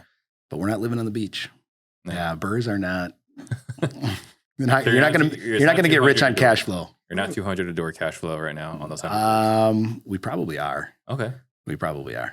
Gotcha. But lifestyle creep, baby. Lifestyle creep happened. Yeah. Yeah. So we're not retiring anytime soon on it. But the equity gain's insane. I mean, I look back we talked about COVID. Mm-hmm. I look at some of those properties I bought back in 2017, 18, 19, 20, and it's like, good Lord. Yeah. Like, we all talk about, we're like, again, uphill both ways with, no shoes. But if I could go back and rebuy as million of the houses, I would do it all over again. Yeah. Buy a lot more. One thing that you hear at Masterminds is return on equity. Mm-hmm. So you have a bunch of doors. Mm-hmm. You're keeping those doors, it sounds like. Yes. You're not playing the return on equity game. No. What's the argument against doing that? What is the return on equity game? So what these guys look at is like, well, you have all this equity in your property. Mm-hmm. Because you have all this equity in your property, the return on that cash, if you were to like sell your properties Mm-hmm. and take that money and put it somewhere else, you're going to get a higher return. Oh, sure. Right? Yeah. So they're suggesting, I think, if I understand this correctly, Yeah. is sell your properties and take that money and put it in something else that's going to give you a higher return. Yeah. So you're not living that No, I life, don't like right? that. So No. what's the argument against that? Why is that not appealing? Well, one, I already did all the hard work to get the property fixed up, right?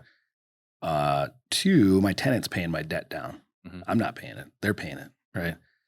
Three, I can just refinance that property and still pull the cash tax-free now and then go invest it somewhere else. So I've actually started to do that. I did sell a couple of properties last year like an idiot. And after I sold them, I had to 1031 into something else because the government's going to get their money. One way or another. Oh, yeah. And I use cost seg, which I don't know if we want to go into details on what cost seg is, but if the big, beautiful bill gets passed, we're going to be back to 100% bonus depreciation, which is like the eighth wonder of the world. It's amazing, especially if you're wholesaling and you're making a lot of, transactional income that's heavily taxed. You can use the rentals to offset that tax burden, right?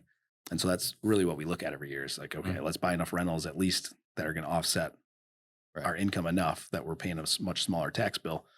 And And so if we get 100% back, it's going to be amazing. I Mhm. can't get 100% bonus depreciation on equities or Right. EFTs or whatever Yeah. else is out there. I have no control. In real estate, I have control. Yeah. That's one thing I think that gets lost a lot of times is you're just trusting whoever you're giving that money to Mm-hmm. is going to get you that return. They're gonna be the same steward of your. They're going to be capital. a good steward, and it's not always the case, right? Well, we're hearing that so here and there, right? A Yeah. lot of the syndications. Yes. Right, there's some challenges there. Mhm. And then I did misspoke a bit about like, yeah, you can also do a cash out refi. You don't have to sell it, but Right. either way, like the idea is put your equity to work. Don't leave it locked. in Yeah, and properties. that part I believe in. Yeah. 100%. Like if you're out there right now and you want to get into real estate and you don't have a HELOC on your house, what are you doing? Mhm. It's just dead money sitting in your house. You've already paid it in and now they've locked it up. Mhm. And you can't touch it Mhm. unless you get that HELOC going. But you Right. might as well take that HELOC and go put it to work to do some real estate deals. Just don't go buy a boat with it or go to the casino and Or put it all sport on fishing. black. Yeah. Yeah. Don't do that. I got a lot of friends into sport fishing. Do you? Okay. When we talk about, we got Oh, Ren. Ren, I think Phil. Phil. I don't know what he does exactly, but Yeah. there's a lot of fishing. He catches a lot of tuna. Yeah, Some catches big a boys. lot of fish. Big boys. So, what does your business look like today now versus what it was just a few short years ago? As far as revenue goes, or As far as what time freedom, financial freedom, how's your life different today than it was when you started this journey? yeah, it's fun. It's fun to think back at this, Steve. I don't ever sit and think about this though. It's a lot different, man. So we live in a totally different. We live in a totally different community than we ever lived in before. So we're in a much smaller community. Carrie's starting a preschool and a homeschool That's cool. community center kind of a thing. So she's getting to do what she's really passionate about, which is really awesome. We have that freedom that she can go do that. Like we live in Florida part of the time, so we're down there in the winter months and get out of the craziness of the cold weather. As far as the work life, like it's kind of nice now. I get to for the most part choose what I want to do. Mhm. So like I'm involved in the business, but it's because I want to be. Right. It's not because I have to be like in the old days where I had to drive the business. I had to be the revenue generator. I had to do I had to do this. Now I can kind of pick and choose what I want to do.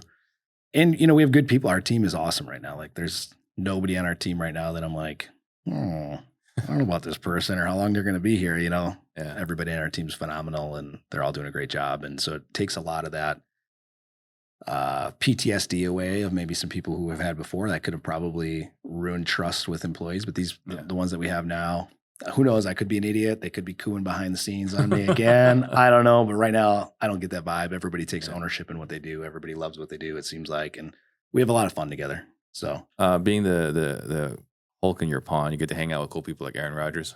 all the time. All the time. Dude, I'm teaching him BURR right now. No. There are some cool people though. We have some former NFL players that stick around and do some real estate. There's a guy he played with in the Super Bowl, Brett Favre's team back in the 90s. He's a realtor on my brother's team. And Oh, really? yeah, so it's kind of fun. Do you remember Richard Rodgers? Yeah. Rich Raj. Yeah, I got to play basketball with him. Okay. A year ago. Really? That guy, freaking athlete. Obviously you're an athlete in the NFL, Yeah. right? I know he's also a baller. I think he played basketball and football in college, didn't he?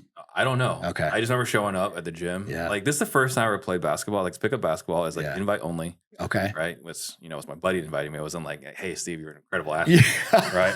It's like, like only supreme athletes. Yeah. You're in, Steve. right. Yeah. My buddy who was invited Yeah. invited me because I was visiting. And it's like the first time I played in a gym where for pickup basketball, they got a game clock, a shot clock, and a scorekeeper. No way. Yeah, right. And so So it's legit. it's legit. Like Yeah. there was a guy who tried to dunk on me, and that's just not acceptable, right? Did you take the charge? I fouled the hell out of him, right? And I remember I was like, hey, I was like, I'm holding him up, so I'm fouling him, I'm holding him up because I'm not dirty. Yeah. I'm just not gonna finish, Right. right? And he didn't dunk, but he made the basket.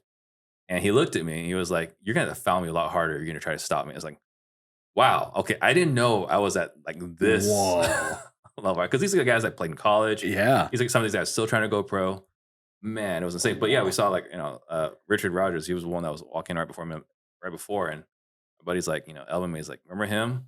Like, who is that? Yeah. Right? He's like, Richard Rodgers. Like, Oh, the guy was catching all those Hail Marys. Yeah, that's right. He caught a couple of big ones. Yeah, I mean, remember against the Cardinals. Oh, that's right. It was Yeah. against the Cardinals. He's also, though, I think the guy. No, that was a different tight end. We had a guy, Brandon Bostic, who got kind of like ousted from Green Bay because we played against Seattle in the NFC Championship game, and they did an onside kick. All he had to do was catch the onside kick. We win the game, going to Super Bowl. Misses it. Yeah, I remember that. That was a rough. That was a roller coaster. Season, rough off season for him. Oh yeah. Yeah. Okay, so then besides financial freedom, because it sounds like you're a lifer, but besides financial freedom, what do you love most about real estate? I think it's the first of all, it's the best industry on the planet. I think it's recession proof for the most part. We don't know what's going to happen with AI, but I think Pace's prediction is pretty accurate. I'm kind of going that direction too with multifamily stuff and more affordable housing things. I've always been in that lane though. I think you can literally take somebody off the streets and who knows nothing about real estate, and they can be a millionaire in the shortest amount of time. Yeah. I mean, maybe tech in this world, they could go learn enough on their own to create some kind of tech that could get them there. But I mean, there's so much information out there. It's so doable. They can listen to this podcast, literally follow the nuggets that people talk about in here, go take massive imperfect action. And in a year, they can be a millionaire. Yeah. 2 years, whatever it is, whatever the time frame is, however quick they want to take action. But it can be done. It can be done. It's the only industry I know that you can do that. Yeah. Like, I don't know. I mean, I just, maybe there's one out there that somebody could be like, oh, you forgot about this industry. Okay, great. Yeah. But this is drop shipping. Right. But even that, like how much of that's legit? Kidding. Yeah. Right. You can do it. It's just, this is the most easy, tangible way. Plus there's so many benefits to it. Well, there's, Tony Robbins talks about, success leaves clues, right? Like, there's so many people that have done it in real estate. Right. Like, you don't have to be smart. You don't. Right. Like, when I'm figuring out the education side, like, there's a few people I can talk to. Yeah. But like, how many people can I talk to? Like, okay, you built a sales training organization. Yeah.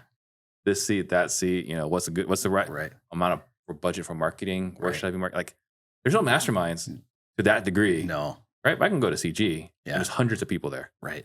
That are doing exactly what I want to do. Exactly. Yeah. Yeah. In all these different sectors too.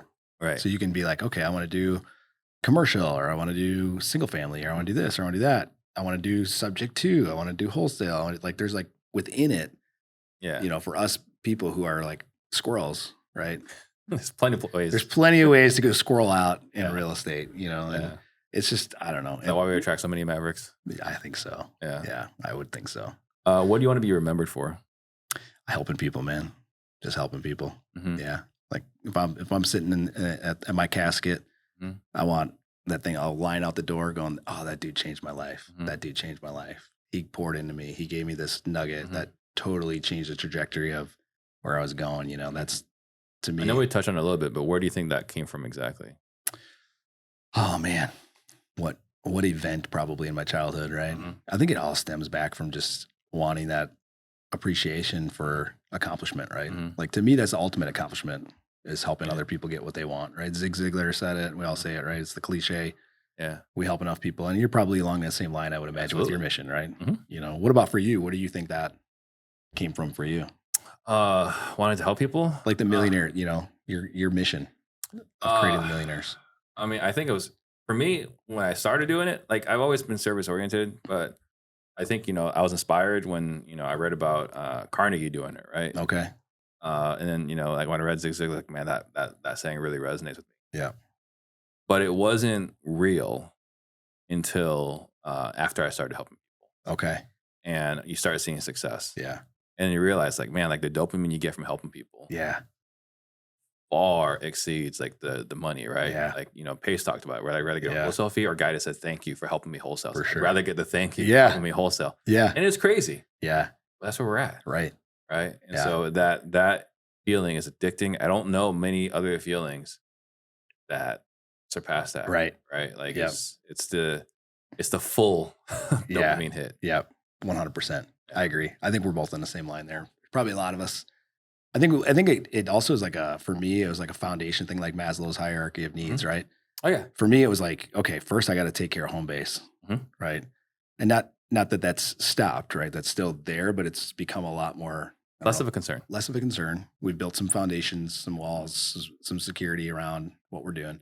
then it takes a little bit of that pressure off, right? And I can really just pour in other people. And it's how we've built this whole business. I think you asked before, how do you go from 0 to 3.5 million in wholesale fees? Well, you got to help a lot of people, right? You got to help sellers out of their problems and genuinely help them, not because it's going to serve you. Like, yeah, cool, it'll serve me, but let's solve their problem. And even if I don't make a dime on this one, I'm sure at some point they're going to tell a friend who's going to tell a friend who's then going to call me, and I'm going to have a huge wholesale fee from it or something else. Same thing with the buyers, as we talked about. Like, we're taking people who know nothing about real estate and we're taking them and holding their hand for free all the way till they get that first deal. And if they don't buy from us, okay, whatever. At some point, maybe they will, or they're going to tell a friend to come and help us. But it's that dopamine hit that ultimately at the end is the paycheck, right? Yeah.